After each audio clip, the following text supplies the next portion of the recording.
Shugaban jam'iyyar APC na ƙasa Abdullahi Umar Ganduje ya bayyana dalilin da yasa yake ganin cewa ɗan takarar shugaban ƙasa na jam'iyyar NNPP Rabi'u Musa Kwankwaso ba zai taɓa samun kujerar shugaban ƙasar Najeriya ba.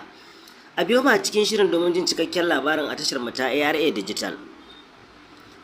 Shugaban jam'iyyar APC na ƙasa Dr. Abdullahi Umar Ganduje ya bayyana dalilansa lokacin da yake karɓar ɗan jam'iyyar NNPP a sabuwar jam'iyya, wato inda ya koma jam'iyyar APC kenan. Ya kuma bayyana cewa dan takarar shugaban kasa na jam'iyyar NNPP Rabi'u Musa Kwankwaso ba zai taɓa samun kujerar shugaban kasar Najeriya ba.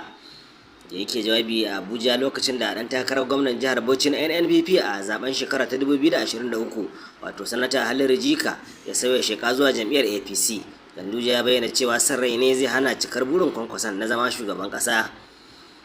Ganduje, wanda a tsohon gwamnan jihar Kano karo na biyu ne, ya ce lamarin zaman Kwankwaso shugaban kasa ma ƙara taɓarɓare ne, wato yana ƙara taɓarɓarewa ne saboda ya gaza tsayawa a cikin jam'iyya guda ɗaya.